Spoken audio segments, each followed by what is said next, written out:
I never imagined I'd be standing in our empty kitchen, the hum of the refrigerator louder than the echo of her absence, clutching a coffee cup I didn't want to drink. Just yesterday, I had seen her sitting across from me, her fingers tracing the rim of her glass like she'd been rehearsing her lines for weeks. "I don't need you," she had said, and it wasn't the words themselves. It was the way she said them, cold and final, like she had been rehearsing them for months. I wanted to laugh at first. I thought it was some kind of joke, a moment of frustration blown out of proportion. But her eyes were empty, unyielding, and I realized too late that she had meant it. Her departure wasn't dramatic. There were no slammed doors, no shouting matches, no broken plates thrown across the floor. It was almost too clean. She had packed a single suitcase, kissed the kids lightly on the cheek, so lightly that they barely noticed, and walked out without looking back. I remember standing there in disbelief, the morning sunlight cutting across the living room floor, feeling as though the house itself had held its breath. I called her. She didn't answer. I sent texts. No reply. My heart thudded in my chest, each beat a silent question. Why? What happened? Was it me? I replayed every argument we had ever had in my head, searching for the moment when the cracks became unfixable. I thought of the times I had come home late, the dinners I had skipped, the birthdays forgotten. I thought of the small betrayals we'd both committed. White lies, fleeting frustrations, but nothing seemed enough to justify this final distance. It wasn't until a week later that I stumbled across it. I was at her laptop, trying to find answers where there should have been none. It wasn't her personal diary, but her cloud storage. And there, hidden under a folder named innocuously as trips and memories, I found pictures that made my stomach drop. Her and him, laughing together on beaches, holding hands over candlelit dinners, eyes locked with a familiarity I had never been a part of. Her ex. The man she had told me she'd moved on from months, no years ago. I felt something inside me snap. Anger? Betrayal? Grief? I couldn't tell. I remember dropping the laptop, the sound of it hitting the floor louder than her footsteps ever were when she left. I sank to the kitchen floor, sliding down until the cold tiles bit into my back, and for the first time in years, I felt utterly invisible. I tried to reach out, of course. I couldn't just let it go. I called her, left messages that grew more desperate each day. "We need to talk," I said. "This isn't you. I know you." But her voice never returned my calls.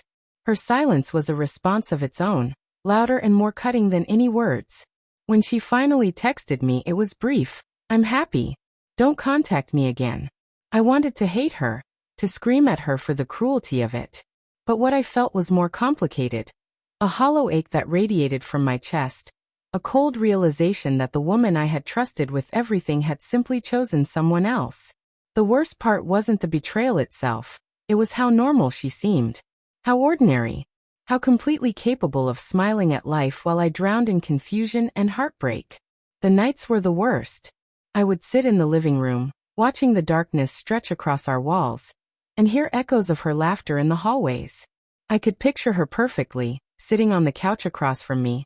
The way she used to chew her lip when she was thinking, the curve of her smile that had once made me feel like the only man in the world. Now it felt like I had been watching a ghost, and that ghost had chosen to haunt someone else's life. One evening, I confronted her over text. I don't even remember what I wrote. Anger, pleading, grief, all tangled together in sentences that made no sense. And then I saw it. Another picture, sent accidentally, or maybe deliberately, to one of my friends. Her in the same cafe where we had first met, but laughing at something only he could make her laugh at. I realized then that our entire life together, the home, the children, the plans, had been just a backdrop for her story with him. A story I wasn't allowed to read until now. I started to question everything. The arguments, the love, the late-night conversations. Had any of it been real? Or had I been imagining a connection she had outgrown? Or perhaps never had? The thought made me feel sick, but also strangely awake. I saw our years together with new eyes. The subtle glances, the missed calls, the hurried replies to my texts that I had excused as stress or fatigue. There was no grand betrayal, no secret life I could have predicted. There was simply a choice she made, and in her mind, it was perfectly justified. I wanted to scream that love wasn't supposed to be so disposable. But deep down I understood. People change. Hearts change. And sometimes they leave. The most painful part, though, wasn't knowing she had someone else. It was knowing she had left me without a second thought, without a fight, without even an explanation that I could cling to.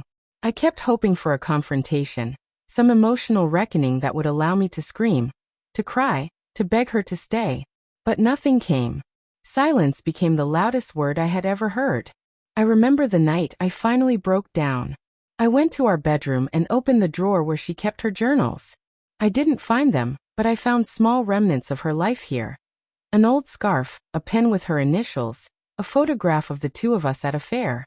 I held them against my chest and cried, not just for what she had done, but for the life we had built together that now existed only in memory. I realized then that betrayal isn't always loud.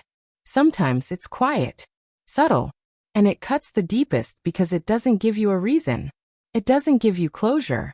It simply leaves you staring at an empty chair, wondering why someone you loved more than yourself could walk away so easily. Months passed. I learned to function again, to smile at the children, to keep the house from falling apart.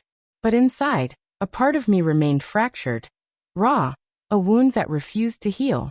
I saw her occasionally, through mutual friends, through social media, her happiness almost tangible.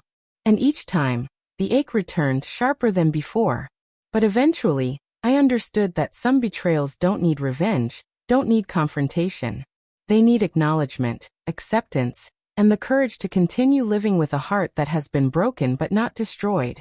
I learned to love myself in ways I hadn't before, to find joy in solitude, and to cherish the small moments that were mine alone. And yet sometimes late at night, when the house is silent, I still imagine her voice. I don't need you. I hear it, not as an insult anymore, but as a reminder of the fragility of trust, the complexity of love, and the fact that some people leave not because you aren't enough, but because they have decided they need someone else more.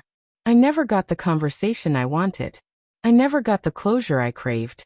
But I got something else, a painful, beautiful clarity that life moves on, even when hearts are broken. And one day, maybe so will mine.